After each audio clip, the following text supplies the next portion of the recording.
Hello दोस्तों knowledge without college में आप सभी का स्वागत है। दोस्तों, जाने अनजाने में हम कभी कभी अपनी तुलना दूसरों से कर बैठते हैं और अपने आप को कमजोर समझने लगते हैं, अपने आप को कम आंकने लगते हैं और बिना किसी सोच विचार के गलत कदम उठाने पर मजबूर हो जाते हैं, जो कि गलत है। कुदरत ने, परमात्मा ने हमें जैसा बनाया है, जो बनाया है, जैसा भी दिया है वह पर्याप्त से ज्यादा है। यही समझना हमें एक सफल और समझदार इंसान बनाता है। दोस्तों, आज मैं आपको एक ऐसी कहानी सुनाना चाहता हूँ, एक ऐसी कहानी जिसे सुनकर आपके अंदर जो शक्तियाँ हैं, जो ताकतें हैं, जो खूबियाँ हैं, उनकी अनुभूति आपको होगी। और अगर आप इस बात पर ध्यान करेंगे, विचार करेंगे, तो आपको इस बात का अनुभव होगा कि आप कमजोर नहीं हैं, आप गरीब नहीं हैं, आप कोई ऐरे गहरे नहीं हैं, बल्कि आपके पास सब कुछ है। दोस्तों, एक आदमी हर रोज भगवान को शिकायत करता था कि उसके पास खुशी नहीं है, कुछ भी अच्छा नहीं है, और एक दिन तो जोर जोर से रो रो के चिल्ला के भगवान को शिकायत कर रहा था, हे भगवान, आपने मुझे कुछ भी नहीं दिया, हमेशा कष्ट दिया, दर्द दिया, दुख दिया। ऐसा क्यों किया भगवान? मैं तो तुम्हारी पूजा करता रहता हूँ। अचानक भगवान सामने प्रकट हो गए और पूछते हैं कि क्या हुआ बेटा, क्या परेशानी है, तुम इतनी जोर जोर से क्यों रो रहे हो? तब वो आदमी गुस्से से भगवान से बोलता है, क्या भगवान जी, आपने कभी मेरा ख्याल ही नहीं रखा, आपने कभी मेरी जरूरतें पूरी ही नहीं की, बहुत सारे कष्ट दिए हैं, वगैरह वगैरह। मैं आपकी इतनी पूजा अर्चना करता रहता हूँ, हर दिन आपके लिए प्रसाद चढ़ाता हूँ, आपके सामने घंटों पूजा करके वक्त बर्बाद करता रहता हूँ, फिर भी आपने मुझे कष्ट, दुख के अलावा कुछ भी नहीं दिया। भगवान जी तब थोड़ा सा मुस्कुराए और बोले, देखो वत्स, मैंने तो तुम्हें सब कुछ दिया है जो तुमने मुझसे मांगा था। तब वो आदमी और भी ज्यादा गुस्से में बोला, कहाँ दिया जो मांगा था? इतनी गरीबी, इतना ज्यादा परिश्रम, इतना कष्ट दिया आपने, कुछ भी पसंदीदा चीज भी नहीं खरीद सकता मैं, अच्छा खाना, कोई अच्छा फल भी नहीं खा सकता पैसों की तंगी की वजह से, और आप बोल रहे हैं कि सब कुछ दिया है। तब भगवान जी बोले, वत्स, थोड़ा सा ध्यान से सोचो, देखो तो तुमने मुझसे क्या मांगा था? क्या तुमने हर दिन यह नहीं मांगा कि भगवान आप बस ऐसे ही मुझे और मेरे परिवार को पेट भर के खाना देते रहना? क्या यह नहीं मांगा था? तब वो आदमी बोला, जी हाँ, मांगा था। तो भगवान बोले, क्या तुम्हें और तुम्हारे परिवार के लोग पेट भर के खाना नहीं खाते? आदमी बोला, जी हाँ, खाते हैं। फिर भगवान पूछे, क्या यह नहीं मांगा था कि अपने पड़ोसियों जैसी इज्जत और सम्मान रहे? आदमी बोला, जी हाँ, मांगा था। फिर भगवान बोले, क्या तुम्हारी इज्जत पड़ोसियों के साथ समान नहीं है? तो वो आदमी बोला, जी हाँ, है।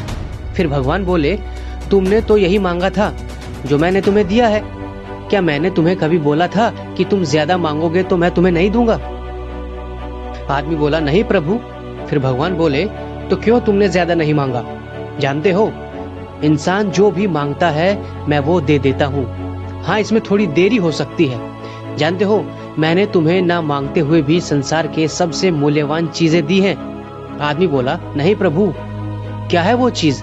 तो भगवान बोलते हैं, सुनो, मैंने तुम्हें जुबान दी है जिससे हमेशा अच्छी बातें बोलने के लिए, लेकिन तुमने सारा जीवन अपनी जुबान से गलत ही बातें बोली हैं, गाली निकाली है और हमेशा शिकायत करते रहे हो।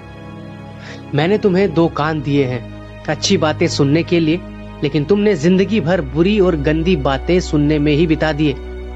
मैंने तुम्हें 2 आंखें दी हैं अच्छी चीजें देखने के लिए, लेकिन तुमने जिंदगी भर खराब और बुरी चीजें ही देख के बिताई हैं।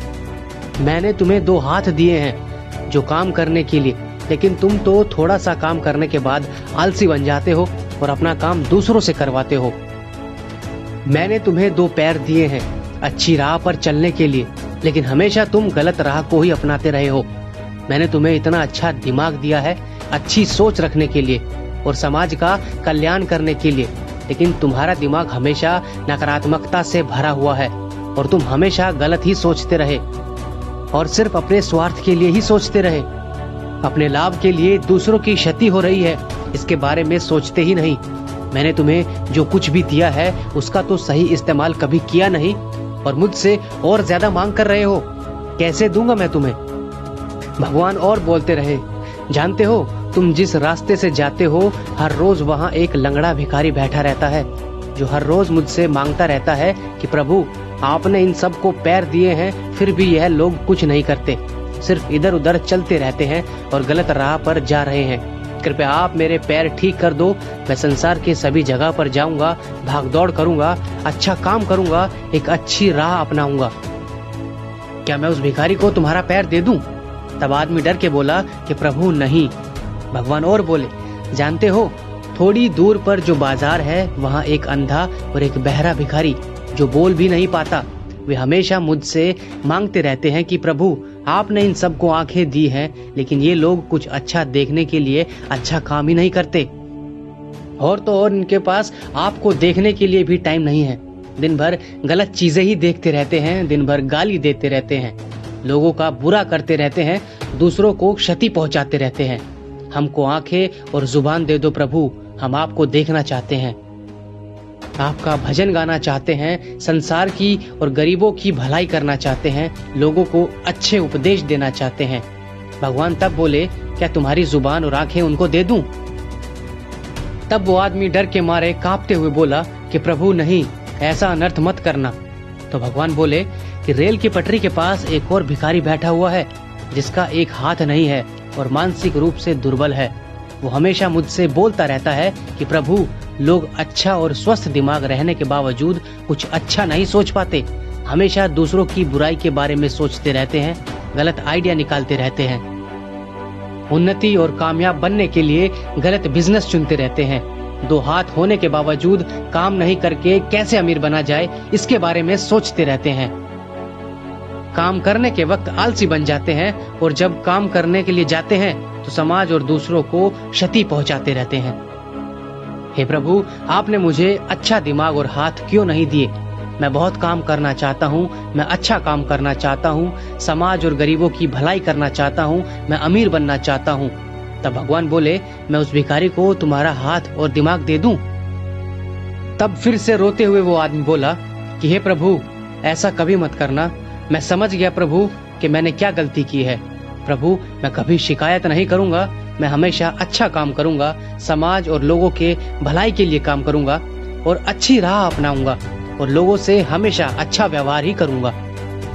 अब वो आदमी प्रणाम करते हुए बोला कि प्रभु मुझे क्षमा कर दो, मुझे अपनी गलती का एहसास हो गया है, आगे से मैं ऐसा कभी भी नहीं करूंगा, बहुत परिश्रम करूंगा, कभी गलत नहीं सोचूंगा, कभी शिकायत नहीं करूंगा, कभी गलत राह पर नहीं चलूंगा, हमेशा लोगों के हित में काम करूंगा, हमेशा खुश रहूंगा और दूसरों को भी खुश रखूंगा। इस अंधकार से उजाले में लाने के लिए आपका कोटि कोटि धन्यवाद।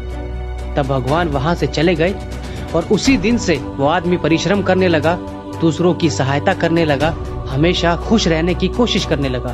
उसके बाद फिर वो कभी भी शिकायत नहीं करता था और देखते ही देखते एक दिन वो बहुत बड़ा और अमीर आदमी बन गया। तो दोस्तों कहानी यहाँ खत्म होती है। थोड़ी सी बड़ी थी लेकिन बहुत ही अच्छी थी और मीनिंगफुल थी। उम्मीद है आपको पसंद आई होगी, समझ आई होगी। तो आज से अपने आप को बिल्कुल भी कम ना समझें, अपनी तारीफ करते रहें। जो आपके पास है वह दुनिया में 80% लोगों के पास नहीं है। तो जो है उसकी कदर करें, हमेशा संतुष्ट रहें, खुश रहें और अपने लक्ष्य की ओर आगे बढ़ते रहें। आपको जो चाहिए वो आपको जरूर मिलेगा। बस अच्छी सोच रखिए और कोशिश करते रहिए। थैंक यू सो मच दोस्तों। अगर आपको हमारी ये वीडियो अच्छी लगी हो तो इसे लाइक कीजिए, शेयर कीजिए और हमारे इस चैनल को सब्सक्राइब कीजिए। थैंक यू सो मच दोस्तों।